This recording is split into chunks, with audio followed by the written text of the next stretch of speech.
తెలుపు అని తెలియాలంటే పక్కన నలుపు ఉండాలి. అర్థమవుతుందా? మీకు మీ రాజు విలువ తెలియట్లా. ఇంకా ఇవన్నీ చూపించి సనాతనం చున్నలు చూశారా మా దగ్గర ఇలాంటివి ఇలాంటి చెప్తుంటారు. ఓ మాకు తెలియదులే అని. అది కూడా చూద్దాం అన్నాను ఒకరోజు. నేను మొన్న ఒక ఆమె వచ్చింది, తెల్ల జుట్టేసుకుని. ఆమె అంతా అదే ఆస్ట్రేలియన్ లాగా ఉంది. నేను ఆమె ఆస్ట్రేలియన్ అనుకున్నాను. కాదు, ఆమె నేను ఇంగ్లీష్లోనే డిబేట్ చేస్తాను. సరే ఇంగ్లీష్లో మాడదాం రా అని కూర్చొని మాడుకుంటున్నాం. ఆమెకి కంటెంట్ చూపిస్తుంటే ఇదంతా తూచి అంటుంది. నేను ఒప్పుకోను, నేను ప్రిపేర్ కాలేదంటుంది. నేను అడిగాను, నేను రమ్మని, నువ్వేం చెవు? ఈ రాజ్యంలో చిన్నపిల్లలు ఆడపిల్లల పట్ల మన వైఖరి ఏమిటి అని అంటే, ప్రభు అన్నాడు, నీ కనుదృష్టి తప్పుగా ఒక స్త్రీ మీద పడితే కూడా నువ్వు పాపం చేసినట్లే అని అన్నాడు. కానీ ఈ రాజ్యం, ముహమ్మద్ గారు నిర్మించినటువంటి రాజ్యం, ఆ రాజ్యంలో స్క్రీన్ మీద మీకు కనిపిస్తున్నట్లుగా 9 ఏళ్ల బాలికతో 6 ఏళ్ల వయసులో ఆమెను పెళ్లి చేసుకుని 9 ఏళ్ల వయసులో ఆమెతో శయనించినటువంటి రాజ్యం. అలాంటి రాజ్య నిర్మాణం ముహమ్మద్ గారు చేశారు. అది ఎక్కడుంది? సహీహ్ బుఖారీ వాల్యూమ్ నెంబర్ 7 హదీస్ సంఖ్య 51, 58. 4 పెళ్లి చేసుకోను చాలే అని అల్లా చెప్పాడంట ఆయనకి. అది కాదని ఒకేసారి ఆయన 9 మందిని చేసుకున్నాడు పెళ్లి. ఇది ఎక్కడుంది? సహీహ్ బుఖారీ పేజ్ నంబర్ 195 హదీస్ సంఖ్య 268, 284. ఇవన్నీ నేను దాన్ని ఏమంటారు, నాకేం ప్రాబ్లం లేదు. లైవ్ వెళ్ళినా ప్రాబ్లం లేదు, ఎక్కడికి వెళ్ళినా ప్రాబ్లం లేదు. నేను పబ్లిక్గా చెప్పాను అందరూ ముందు. కానీ మీకు కొంచెం జుగుప్సాకరంగా ఉండొచ్చు మొదటిసారి ఒకవేళ వింటూ ఉంటే. కానీ ఎందుకు ఇది చెప్తున్నాను అని అంటే, నీ రాజును తెలుపు అని తెలియాలంటే పక్కన నలుపు ఉండాలి. అర్థమవుతుందా? మీకు మీ రాజు విలువ తెలియట్లా. ఇంకా మీ రాజ్యం విలువ తెలియట్లా. ఇది చూస్తే తెలుస్తుంది. ఒకరోజు తను పెంచుకున్న కుమారుడి భార్య, ఆవిడ బట్టలు మార్చుకుంటోంది. అల్లా గారు ఒక గాలి పంపారట. ఆ గాలి పంపగానే తెర చిరిగిను, లేదా తెర పైకి లేచెను. తెర పైకి లేస్తే నువ్వు నేనేం చేస్తాం? కళ్ళు మూసుకొని పక్క వస్తాం. అలా రావాలి. మన ప్రభు అది నేర్పాడు. ఆయన అన్నాడు, అస్తగ్ఫిరుల్లాహ్, దేవుడు ఎంత అందం సృష్టించాడు అని చెప్పి బయటికి వెళ్ళి వెళ్ళిపోతున్నాడు. ఈమె పాపం ఉదరాభద్ర మా మామగారు వెళ్ళిపోతున్నారని చెప్పి మంచిగా బట్టలు వేసుకుని వెళ్తూ వాళ్ళ కొడుకు వచ్చాడు. ఏమైంది? మా నాన్న వెళ్ళిపోతున్నాడు. ఏమైంది? ఏమో నాకు తెలియదు, అడుగు. ఆయన వెళ్ళి, నాన్నగారు ఏమైంది అని అంటే, ఏం లేదురా, నీ భార్య బాగుంది, నువ్వు వదిలేసి నేను చేసుకుంటా అన్నాడు. నీ రాజు క్యారెక్టర్ ఆలోచించు ఒకసారి. ఎలా చేస్తాడు నీ రాజు? చంటి బిడ్డల స్తుతుల మీద ఆసీనుడవుతాడు. నీ మామ మానాచ్ఛాదమును నువ్వు తీయకూడదు, నీ కోడలి మానాచ్ఛాదమును నువ్వు తీయకూడదు. దేవుని వాక్యం స్పష్టంగా చెప్తుంది. వీరు నిర్మించే రాజ్యానికి, నీ రాజు నిర్మించే రాజ్యానికి ఉన్న తేడా స్పష్టంగా చెప్తుంది. వీరు నిర్మించే రాజ్యానికి, నీ రాజు నిర్మించే రాజ్యానికి ఉన్న తేడా అది. ఇవన్నీ చూపించి సనాతనం చున్నలు చూశారా మా దగ్గర ఇలాంటివి ఇలాంటి చెప్తుంటారు. ఓ మాకు తెలియదులే అని. అది కూడా చూద్దాం అన్నాను ఒకరోజు. నేను మొన్న ఒక ఆమె వచ్చింది, తెల్ల జుట్టేసుకుని. ఆమె అంతా అదే ఆస్ట్రేలియన్ లాగా ఉంది. నేను ఆమె ఆస్ట్రేలియన్ అనుకున్నాను. కాదు, ఆమె నేను ఇంగ్లీష్లోనే డిబేట్ చేస్తాను. సరే ఇంగ్లీష్లో మాడదాం రా అని కూర్చొని మాడుకుంటున్నాం. ఆమెకి కంటెంట్ చూపిస్తుంటే ఇదంతా తూచి అంటుంది. నేను ఒప్పుకోను, నేను ప్రిపేర్ కాలేదంటుంది. నేను అడిగాను, నేను రమ్మని, నువ్వేం చెవు అంటుందామా లైవ్లో. ఏ సబ్ దిస్ ఈజ్ ఆల్ రాంగ్ ఏంటి? ఇక్కడ కనిపిస్తుంది కదా, టెక్స్ట్ పెట్టాను కదా. మన సహోదరులకు తెలియదు ఇది ఇలా ఉంది. ఆ పుస్తకంలో, ఈ పుస్తకాల్లో ఇలా రాసుకున్నారని వాళ్ళకి తెలియదు. అందుకు ఆ సమస్య. శ్రీ బ్రహ్మవైవర్త పురాణం part 2 chapter number 35 page number 340. Okay, అందులో బ్రహ్మగారు స్వయంగా తన కూతురుతో శయనించడం చాలా గ్రాఫికల్గా రాశారు. ఋగ్వేదం మండలం 10 సూక్తం 61 వచనం 5 మీకు అక్కడ అండర్లైన్ చేసి చూపించాను. తన కూతురుతో ఆయన పెళ్లి చేసుకోవటం మరియు తన కూతురిని ఆయన అనుభవించడం. అంత మాత్రమే కాదు, శంకర భగవత్పాదులు అని మన కాకినాడ నుంచి ఒక ఆయన చెప్తుంటాడు చూసారా. ఆ శంకర భగవత్పాదులు అంటే ఇంకెవరో కాదు, ఆది శంకరాచార్యుడు. ఆది శంకరాచార్యుడు ఆ నేను చూపించినటువంటి ఋగ్వేదం 10వ మండలానికి ఆయన వ్యాఖ్యానం రాశాడు. ఆ వ్యాఖ్యానం అక్కడ ఉంది. ఏమనుంది అని అంటే, ఈ ఉపనిషత్తుల్లో ఉన్నటువంటి మాట ఇంకేదో కాదు, విరాజ్ అయినటువంటి మను అనగా బ్రహ్మగారు తన కూతురుతో నిజంగానే శయనించాడని రాశాడు. కానీ మన పిలుపు ఏమిటి? What is our calling? మన పిలుపు ఏమిటి? మన పిలుపు ఏమిటి అని అంటే, డిస్క్రిమినేటింగ్ ఉమెన్ జరగకూడదు, డిస్క్రిమినేటింగ్ మెన్ జరగకూడదు, రిలేషన్షిప్స్లో ప్యూరిటీ ఉండాలి, ఎదుటివాడి భార్యను నువ్వు దొంగిలించకూడదు, ఎదుటివాడి భార్య పైన నువ్వు ఆశ పెట్టుకోకూడదు. Very plain clear. అలాగని చెప్పి మన బైబిల్ గ్రంథంలో ఉన్నవారు అలాంటివి చేయలేదా? చేశారు. దేవుడు ఏం చేశాడు? మూతి పళ్ళు రాలగొట్టాడు. ఇక్కడ దేవుళ్ళే చేస్తున్నారు. అదే ప్రాబ్లం. అదే ఆయన నిర్మించే రాజ్యంలో అగ్నిచేత పుటము వేయబడి తీసినటువంటి మానవ సమాజం, మేలిమి బంగారము లాంటి మానవ సమాజం, నిజముగా ఆయన చిత్తానికి లోబడే మానవ సమాజం, ప్యూర్గా ఉండే మానవ సమాజం. మొహమ్మద్ గారు కట్టినటువంటి రాజ్యం. ఆయన అన్నారు, స్త్రీలు అరబుద్దోళ్ళు అన్నాడు. అంటే నేను అనట్లేదు, మీరు రాళ్ళెత్తుకోకండి, నేను కాదు, మొహమ్మద్ గారు అంటున్నారు. ఎక్కడ? సూరా 2:282 ఖురాన్లో ఉంది. సహీల్ బుఖారీ 3వ హదీసు 26:58. ఎవరు? స్త్రీలు అర్రబుద్దోళ్ళు. ఈయన ఒకసారి విహారయాత్రకు పరలోకం వెళ్ళేట. ఇదంతా నేను ఏదో స్టోరీ చెప్పట్లేదు, మీ కళ్ళ ముందు ఉంది, కావాలంటే చూసుకోండి, ఆ రెఫరెన్స్లు మీరు వెళ్ళి చూడండి. ఓకే, ఈయన విహారయాత్రకు వెళ్ళి పైన ఆయన అల్లాహ్ గారితో మాట్లాడి, అల్లాహ్ గారితో సంభాషణ చిట్చాట్ అయిపోయిన తర్వాత ఎన్నికొస్తున్నాడు. ఎన్నికొస్తే ఆ పక్కన నరకం ఉందట. ఆయన తొంగి చూశాడు, ఇట్లా ఏముందో నరకంలో చూద్దాం. చూస్తే అందులో ఎక్కువ మంది స్త్రీలే ఉన్నారట. ఆయన పోతే పోయాడు, అల్లాతో మాట్లాడితే మాట్లాడాడు, పోనీ తొంగి చూశాడు. ఆయనకు స్త్రీలు కనపడటం ఏంటి?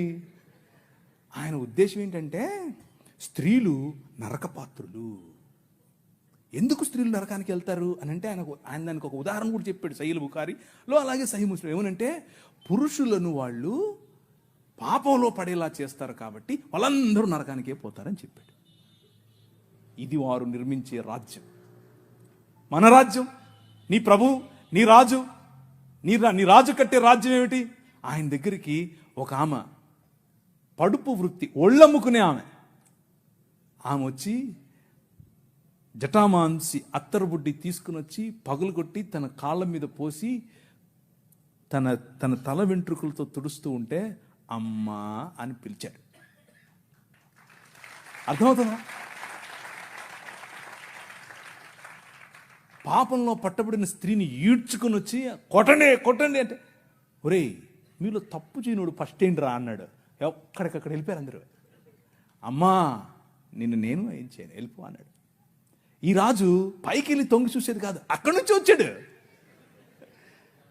ఆయనకు తొంగి చూడాల్సిన పని లేదు, అక్కడి నుంచే వచ్చాడు. అక్కడి నుంచి వచ్చి ఎక్కడికి వెళ్ళాడు తెలుసా?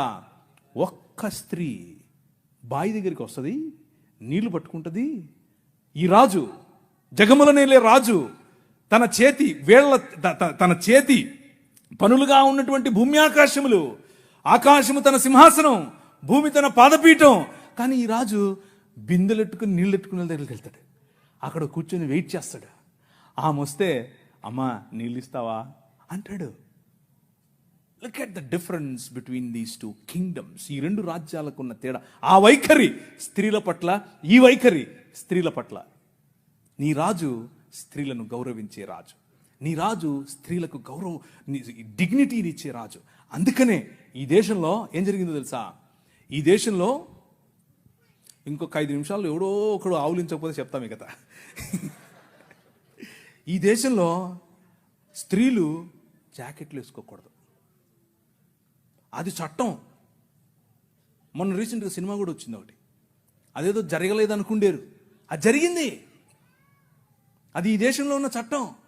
ఎందుకు అనంటే మన దేవుడైనటువంటి బ్రాహ్మణుడు నడుచుకుంటూ వస్తే అది ఆడో మగో తెలియాలి, కాబట్టి ఇప్పి చూపించాలి.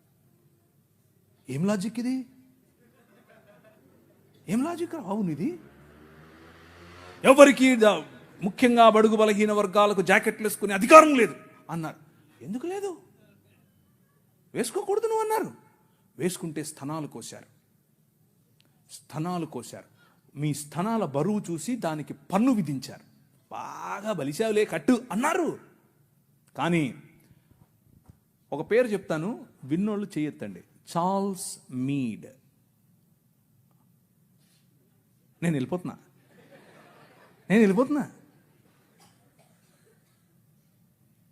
మీరందరూ జాకెట్లు వేసుకోవడానికి కారణం ఆయనే.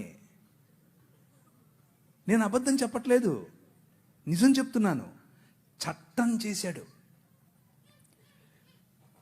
అక్కడ లండన్ హౌస్ ఆఫ్ కామన్స్లోకి వెళ్ళి కొట్లాడాడు. నా భారతీయ స్త్రీలకు గౌరవం కావాలి. తెల్లడే బయట నుంచి వచ్చాడు, అందుకనే వాళ్ళను గర్వంగా మా తల్లిదండ్రులు అనేది. నేను ఊరికి అన్ను గర్వంగా అనేది. ఎందుకు తెలుసా?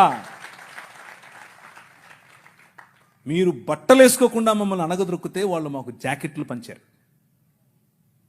మీరు అన్నం పెట్టండి అయ్యా అనంటే ప్యాడ్ ఇచ్చారు, చచ్చిపోయిన గొడ్డిచ్చారు. వాళ్ళు పనికి భృతి ఇచ్చారు భారతదేశాన్ని నిర్మించటానికి. Charles Mead, church mission society and London mission society, వీరిద్దరి తరఫున కేరళ ప్రాంతంలో నిలబడి ఆయన ఇల్లు, ఆయన బంగ్లాను అలా కాల్చేశారు 3 సార్లు. అయినా కానీ వెనక్కి తగ్గేదిలా. స్త్రీలకు జాకెట్లు. వారిని చూసి నాడార్ సమాజంలో ఉన్న స్త్రీలందరూ జాకెట్లు వేసుకోవడం మొదలు పెడితే, అమ్మా నీకు అంత కొవ్వటే అని పట్టుకుని రోడ్లో వాళ్ళ స్తనాలు కోసి ఊరేగించారు. అయినా కానీ ఆయన అన్నాడు, దేవుని రాజ్యం, దేవుని శక్తి మీ మీద ఉంది, భయపడద్దు, మళ్ళీ కుట్టిస్తానన్నాడు. మళ్ళీ వాళ్ళకి జాకెట్లు వేసాడు. వాళ్ళని చూసి ఈడవ సమాజం వాళ్ళు జాకెట్లు వేసుకోవడం మొదలు పెట్టారు. కేరళ మొత్తంలో విప్లవం. ఏం విప్లవం? జాకెట్ల విప్లవం ఏంటండి బాబు? అవును, గాస్పెల్, దేవుని రాజ్య సువార్త అని అంటే నువ్వు చచ్చిపోతే పరలోకం పోతావా, నరకం పోతావా, ఈనేసొస్తావా, కూలిపోతావా, ఇక్కడ వరకే కాదు. నీ రాజ్యము వచ్చునుగాక, ఇక్కడ ఇప్పుడు ఈరోజు నువ్వు బ్రతికుండగా దేవుని చిత్తము నీ మధ్య నెరవేరాలి. మా అనుదిన ఆహారము మాకు దయచేయి. ఈ దేశంలో ఆహారము లేక అలమటించే క్రమంలో అన్నం పెట్టింది ఈ సువార్త. మనిషిని మనిషిగా చూసింది ఈ సువార్త. చార్ల్స్ మీడ్ కారణం చేత స్త్రీలందరూ ఈరోజు జాకెట్లు వేసుకుంటున్నారు.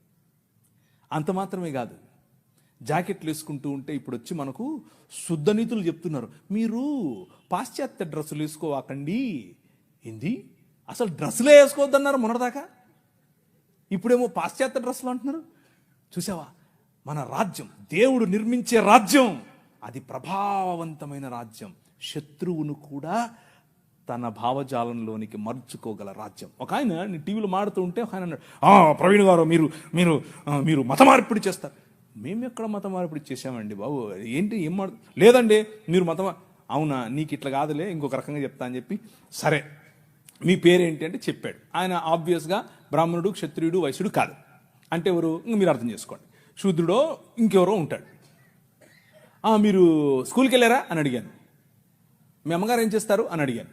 మా అమ్మగారు లెక్చరర్ అండి అన్నాడు. ఏ కాలేజీలో అని అడిగాను. చెప్పారు. అయితే మీరు సగం క్రైస్తవులే అన్నాను. అదేంటి అంటే మీ సనాతనంలో మీరు చదువుకోకూడదండి, మీరు కాలేజీకి పోకూడదు, మీ స్త్రీలు అసలు చదువుకోకూడదు, వాళ్ళు చదువు చెప్పడం ఏంటి? చూసారా మా భావజాలంలోకి వచ్చేసారు అన్నాను. అయ్యో నవ్వుతున్నాడు. అయ్యో మీరు ఎట్టి ఏది చెప్పినా నన్ను నువ్వు సగం క్రైస్తవుడు అన్నాను. ఆయనకు మైండ్ బ్లాక్. ఏంటండి చెప్పాను చూసారా, దేవుని రాజ్యం ఆవగింజంతదే, కానీ అది పెరుగుతుంది, నీకు తెలియకుండానే పెరుగుతుంది, విస్తరిస్తుంది, మహావృక్షం అవుతుంది. మీ అమ్మగారికి చదువు చెప్తుంది. అర్థమైందా? ఎలా కట్టాం, నీ రాజు ఎలా కట్టాడు? స్త్రీలకు చదువు, వాళ్ళు రొట్టెలు ఎత్తాలి, వాళ్ళు అన్నం వండాలి అని మాట్లాడుకుంటూ ఉంటే, వాళ్ళు షెడ్యూల్ వేసుకోవచ్చా వేసుకోకూడదా అంటే మగవాళ్ళు, పురుషులు, మనము స్త్రీలను పురుషులను పక్కపక్కన కూర్చోబెట్టి 200 సంవత్సరాల క్రితమే చదువు చెప్పాం. That is the Kingdom of God, దేవుని రాజ్యం. ఆ రాజ్య ప్రభావానికి తట్టుకోలేక, నిజమైన మనుష్యత్వాన్ని చూసి తట్టుకోలేక మతం గిలగిలగిల కొట్టేసుకుంటుంది. అదే జరుగుతుంది ఇప్పుడు. కానీ అలు పెరగకూడదు, మన విలువలు అలు పెరగకూడదు. లే నిలబడు అనే పాట మళ్ళీ మళ్ళీ పాడుకోండి. నిలబడాలి, దేవుని రాజ్యం కోసం నిలబడాలి, నీ రాజు కోసం నిలబడాలి. ఆ రాజు నీ ఊరికి రాజు, ఆ రాజు ఈ దేశానికి రాజు. ఇప్పుడు రాజు ఆయనే, తర్వాత రాజు ఆయనే. అప్పుడెప్పుడో వస్తాడు అనుకుంటారు, ఆయన మన మధ్య ఇక్కడ ఇప్పుడు ఉన్నాడు. ఒకరోజు తెర చినుగుతుంది,